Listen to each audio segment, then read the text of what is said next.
Welcome to Channel 18 News. I'm Jim Rogers. A group of Brashear residents are testing the interest level of fellow area residents regarding the incorporation of Brashear into a town or village, according to Hugh Pettigrew, one of several who desire the incorporation.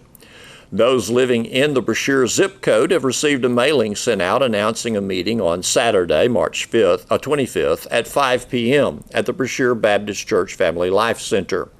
Pettigrew said 4 or 5 residents decided it was time to create a community that maintains all that they like and enjoy living in and to protect the residential community atmosphere.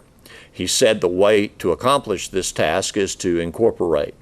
He stressed that this is a community conversation and all who are interested in the community are invited to attend the meeting. He hopes to have a good turnout of those who live in the area to gain a cross-section of opinion. He stated that all who received the letter would not be included in the incorporation. He noted that the conversation is needed again to test the level of interest. Pettigrew believes the positive for incorporation is for the incorporated area to have control of land use, expansion of industry, and other restrictions inside the city limits. Noting the law requires that the area cannot be larger than a 2 square mile area for initial incorporation, Pettigrew pointed out that the area would basically include the downtown area and some surrounding area. He said it was not a big area at all. The negative, as seen by Pettigrew, is the cost to landowners in taxes and the general sentiment of distrust of and intrusion of government into private lives. He said not many in the area are willing to sanction more government. There are limits to the incorporation, according to Pettigrew. Not only is there a 2 square mile limit for incorporation, but also a minimum of 200 residents and 50 registered voters must live within the 2 square mile area. He noted that to accomplish this, the geographic area would have to be drawn based on either roads or property lines. He said the local tax appraisal district has assisted in providing a possible plot for the incorporation lines, but he's unsure if there's sufficient residents or voters living within those boundaries. He said the meeting will provide some answers as they get a feel for sentiment and create the geographic area to include the correct numbers. If the local residents are interested, the only economic way to draw lines for the incorporated area is by using roads and property lines, and that will mandate a survey or the use of meet and bounds as defined in landowners' deeds. He also pointed out that the Brashear area residents are not interested in their community being taken over by any other entity, especially those entities that would allow the sale of alcohol. Pettigrew noted that Sulphur Springs has stated the city is not interested in expanding into Brashear. However, he did note that Cumbie is rapidly extending and expanding in their direction. Manufacturing affects many industries that drive our local economy, and this hands-on field has a demand for quality technicians as new technologies evolve. Computerized numerical control machinists literally build things from scratch using computer-enhanced machines. And now, Paris Junior College Sulphur Springs Center is offering a course covering the basics with CNC machine training. CNC machine training offers the chance to gain job-ready abilities by becoming skilled at working with computers' numerical control machine technologies. The technology is used to make tools, dies, molds, and other objects using high-tech lathes or milling equipment. CNC techs produce a wide range of manufacturing goods and work with a full line of raw materials, including plastics, wood, metal, and more. The skilled trades career calls for sophisticated programming skills that bring products from concept design to reality. For instance, a piece of titanium being made into an artificial hip, or a piece of steel for gears for cars, trucks, and airplanes, or a piece of wood for parts for a new home construction. This continuing education course will be offered from 6 until 9 p.m. Monday through Friday, April 3rd through April 14th. For more information, call the Paris Junior College Sulphur Springs Center to register for the course. Sulphur Springs High School Auditorium at the Civic Center will host the Area 2A UIL one-act play competition Friday, March 24th, according to Desiree Paris, Technical Theater Arts and Auditorium Manager. The first play begins at 9:45 a.m. The public is invited to attend the event. Admission is free. Over the years, water has created problems for the parking area next to the softball fields at Buford Park. The City of Sulphur Springs has brought about 100 truckloads of milling to level the parking area. The reason we did this is to bring it back to level. Over the years, it's washed out, and it was probably 6 or 7 foot low. We brought in over 100 truck full of this milling, and turned out quite nice. Was there ever a parking lot here before? Well, yeah. I mean, it was a road, but over the years, I mean, the water just rushed right through it, made it worse and worse and worse, and I was just scared somebody was going to go high center or get stuck out here this year, so we had to do something. Okay. Is this designed to park on? Yes, yes, Or without a just- doubt. Okay. Parks Department done everything. Parks Department, with the help of Russ Nuss's crew, Street Department, he did all the, he brought in all the millings and leveled it out for us. We're just putting the finishing touches on it. That's about it. You reckon you'll have this wrapped up today? Oh yeah, yeah, it's done, ready to go. Are they playing ball? Practicing, they started practicing. They start next weekend, kickoff. So it's right around the corner.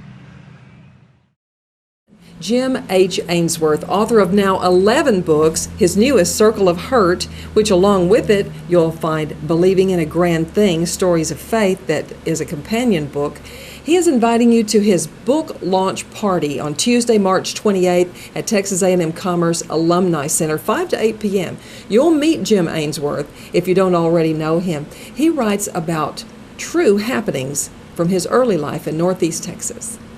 I'm a little uncomfortable calling it a sequel, but it in some respects it is. It has a couple of 3 characters that were in Rails to a River. T. Jessup was a new character I introduced there, and he is the protagonist in this book. And he was also in Firstborn Son, just as a minor role.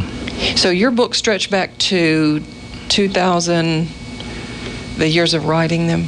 The years of writing them, the first one was in 2000. Biscuits Across the Brazos was the first book. Yeah. Oh, I wish we had an hour to talk, because for those listeners who were listening in when we've interviewed you previously about your Biscuits Across the Brazos, that dream that you wanted to recreate, that drive or ride that your family made to get here. Yes. And from there, you were already writing, you were already in a business or a career that had you writing a lot, making presentations to people. It was just a perfect way to have a retirement business, and that's not even well stated. Yeah, I didn't know that at the time, but I was being led, I believe, toward that. The trip across Texas in a covered wagon to recreate what our parents had done and to prove our mettle to our parents and grandparents, it inspired me much more than I ever thought it would. It changed my life. And then when I chronicled that and put it into a small book and put the pictures and everything in it, it sparked a writing bug that I didn't know I had. So. And you're certainly by no means done with it, because why I wanted to bring that up is because each time I see a new book that you put out or get a chance to read it, I see that you have reached back once again to some memories, things woven into your family history that you want to tell the story of. Yeah, I don't want to forget them myself, and I don't want my children to forget them, and my grandchildren I want them to know those stories. If they're too young now, maybe when they're my age, they'll pick it up and say, this is the story of my family. I think that's extremely important. I'm a big thing on ancestry and where we come from and why our parents did what they did. I understand my parents so much better after I wrote the first novel because they had an extreme tragedy in their lives, and I wondered how they handled it. I knew it affected us because it happened before I was born, but I knew it had an effect, but I didn't know the effect until I explored it in writing about it. And now I almost fully understand what they went through. things that I remember from some of your writings, and you'll have to tell me which book. One is an old man who lives in a little shack. He's really a grandfather. The Yes. children don't really know him that well, and his life seems so way back in the distant past. But you bring this man out to his full personality and his meaning on his descendants. Another, a boy with a horse trailer hooked to a old pickup, and he takes his horse out to let him walk a bit, eat some grass, and get back on in this long trailered trip. The boy alone. Yes. Such a story. That one is River's Ebb. The first one is River's Flow. Okay. Yeah. The story about the grandfather. He was probably the reader's favorite character, Papa Griff. His name was Griff, and my grandfather's name was Hiram Griffin, but we called him Griffin in the book, and I had to explore somebody who was a different kind of guy. He was widowed at a very early age, and he lived alone in that shack about 300 yards from our house, a one-room shack, or really two-room shack, with no indoor plumbing or anything, and he rode his horse everywhere. Didn't own, as far as I know, he never had a driver's license. I certainly never saw him drive a car. And but I would see him in Cooper and places around, and he would ride his horse there or get a ride. I don't know how he got there. Wow. See, all of that history, and it's in your family. Of course it has to be brought out, and I'm so glad that you've undertook to do it. This one, the newest, Circle of Hurt, which we're going to be invited to the book launch in a few days. Tuesday, March 28th, 5 to 8 p.m. at the A&M Commerce Alumni Center. Okay. Hope everybody will come. It's certainly open to the public, and it's hard to get people to a book signing, so I hope they'll come out. Refreshments, entertainment, question and answer. Yeah, I think we're going to have, pretty sure we're going to have Brad Davis there. Okay. And he's going to sing a song I wrote, and he's put to music, and he's worked with me on changing the lyrics a little bit, and he'll be there, and we'll have some good refreshments from Piece of Bread over in Commerce, and we'll have good fellowship, and we'll have a Q&A session, and I may say something about the books and the book covers and that kind of thing. Well, you'll be insisted to do so. Your book, Circle of Hurt, a purchase of that comes with another book. Yes, called Believing in a Grand Thing. And you mentioned the Biscuits Across the Brazos trip, the cover of Grand Thing. We struggled with it a long time, and my wife, Jan, came up with the idea of, have you still got that picture of Marion standing on his horse at his daddy's grave? And I mean, the light came on, of course, and so we dug it out. And when we came back, that was the last day of the trip, next to the last day of the trip, and he rode ahead, stopped his horse, and that's the picture I took while he stopped at his daddy's grave. And this is the Shiloh Cemetery near Klondike. Yeah, out close to the end Klondike. of your Brazos trip. Yeah, it was the one, the next to the final day. Wow. on the trip. And the thing is, his daddy was buried there then, and now his mom is buried beside his dad, and he's buried a few feet away. Okay. So lost him a couple of years ago. Somehow, this book also has a couple of stories about him in the back, or 3 stories about him in the back. Somehow following your family history helps us to realize that a bit more the value of small things in our own family histories, and maybe people we wished we had gotten to know better while we could. This one has to do, why called Circle of Hurt? Circle of Hurt, it was a labor over the titles a long time, but Max Lucado said recently that if Hurts were hair, we'd all look like grizzlies. Okay. So it's basically based on a family who lived in our area a long time ago. Their name was Hurt, but it evolved into a group of men and one woman who gather around an old general store on a regular basis. The only thing they share is that they have suffered tremendous hurt in their lives, or they've caused tremendous hurt to others. So they come together to heal. And people think that when you tell people that, I say, well, who wants to read a book about a bunch of old guys and a woman, or they're not necessarily old, they're middle-aged and older, but sitting around and talking. But there's some suspense, there's some thrills, and things that don't normally happen in a small town happen in this book. So I know that you, excuse me, I know that you are a formally schooled writer. Texas A&M Commerce, and those things that you learned in college, but continue to learn now as part of the Silver Leos. Is that right? And yeah.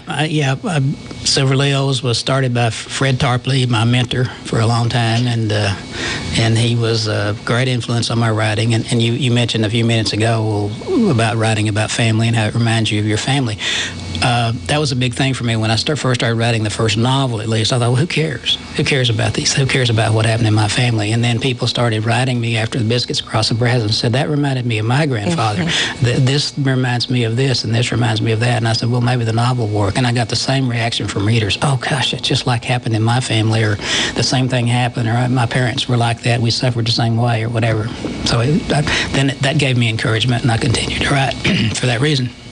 If you attend the book launch on Tuesday the 28th, 5 to 8 p.m., did you say? Correct. Texas A&M Commerce Alumni Center, which is corner of Bodark and Stonewall. Okay. You'll meet other people who also like to read, who also like the stories of Jim Ainsworth, and people who like entertainment and getting together with other like-minded people. You will also have an opportunity to see and purchase any or all of your books. Yeah, we'll have a limited supply of the old books and hopefully a full supply of the new ones. So. And you can get these on Amazon, is that right? They're on Amazon. I believe they will be on Barnes & Noble if they're not already. So, okay. Yeah, and they're available as ebooks too. Okay. So. Somewhere, and we have very little time to talk about this, I want to say I saw the word apologist somewhere in your description, maybe in your bio of your thinking and your mode of writing and what appeals to you. And I looked up Christian apologist. Tell me if I get anywhere close to right on this. To be able to explain the life and purpose of human life and purpose of Jesus, one must reach the heart, and to do so, our arguments must be of logic to the person who is listening. And you've applied that same thing to the way you tell a story. Well, I appreciate that comparison, and the apologist comes probably from an expert from believing in a grand thing, because I basically apologize for writing. I'm not a theologian. I'm not a pastor, but I thought people again would identify with my meandering trail toward faith, and I quote in there some of the best apologists. I don't like that term apologist. It's like you're needing to apologize, but you stated it very correctly. It's explaining it so it can become understandable in practical, realistic, common sense terms. And I've quoted some of the best in the world, C.S. Lewis and those guys. So you hit the nail on the head.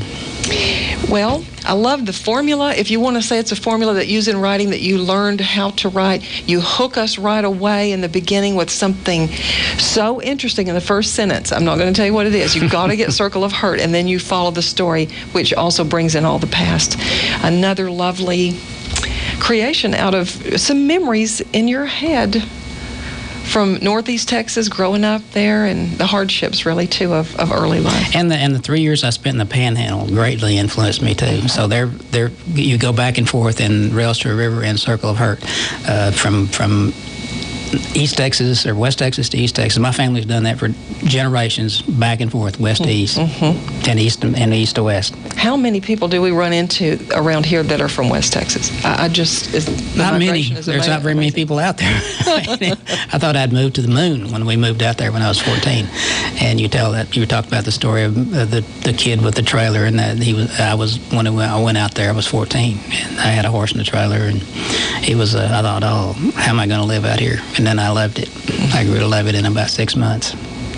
Well, once again, love to have you in. I'm looking forward to Tuesday. I want to come to your book launch. I hope you'll be there. I'll continue to invite everyone. With purchase of Circle of Hurt, you get Believing in a Grand Thing as a gift. As a gift, yes. Stories of Faith by And Jim. you can buy extra copies. You want them for your kids. That's one of the reasons why this book was published, is because part of it was published originally in River of Stories, and I had a lot of people contact me and said, I wish you had this in its own book so I could give it to my kids and grandkids. So that's why I did it. Wonderful.